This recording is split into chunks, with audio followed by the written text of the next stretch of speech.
Peace and blessings, family. I need y'all to pick up on this principle very early, especially if you at the start of your entrepreneurial journey, if you at the start of a new relationship, if you're at the start of a new job, wherever you're at, I need you to pick up on this principle early. And that is that God always hides you before he elevates you.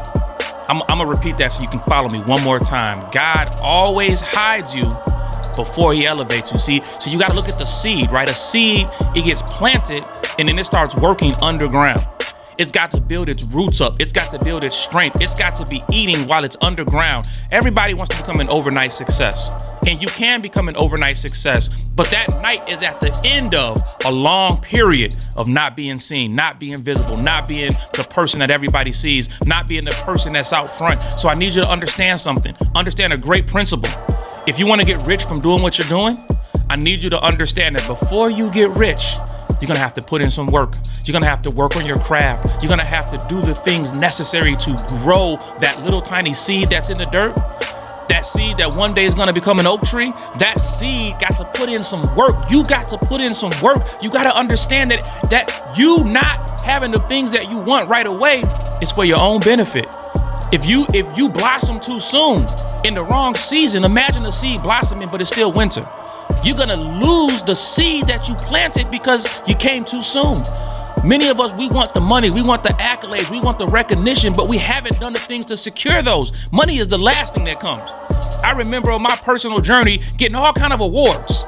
People give me an award for this, an award for that, saying your business is great here. Here's business of the year here, and mentor here, and getting all these awards. I said, man, I don't want these awards. I want the money. But the money is the last thing to come. The money is the reward for a job well done, but you got to put in work first. And it all starts underground. Everything starts off in the dark. A baby, it starts off in the darkness of its mother womb. That baby starts growing and turning and twisting. You know it's coming. The mother can feel it. She knows something in there. You get on an ultrasound, you see something that look kind of human. You know there's something coming, but it ain't ready yet. And if that baby is born too soon, if that baby's born in the first trimester, it don't really have a chance to survive.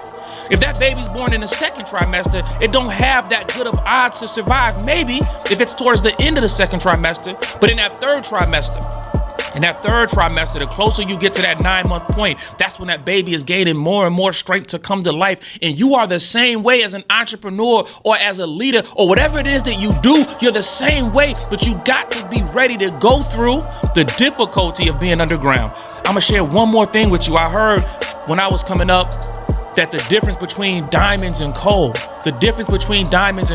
a coal is like a rock that's put into the earth and it's underground and it's put under immense pressure and immense heat. And if that coal cannot take the pressure and heat while it's underground, it crumbles, it cracks, it dissolves, it dissolutes. But if that coal can take the pressure, if it can take the heat, if it can take being in a hostile environment and survive underground, then at a certain point in time, it begins to form a very tough exterior. And that tough exterior is what's necessary for that coal to become a diamond. And that diamond now increases its value 100-fold. And you and I are the same way. So you got to understand that God always hides you before he elevates you. So if you're not getting the recognition, the accolades, if you're not getting everybody talking to you about what you do, just wait patiently. Those days will come, but before those days come, you got to really lock in. They say it takes 10,000 hours to master your craft. Lock in for 20,000 hours. Lock in for 25,000 hours. Lock in to become the best, because if you're the best at what you do, you don't got to say nothing. Other people will say it of you. This is CEO Brother Henry, y'all. Peace and blessings.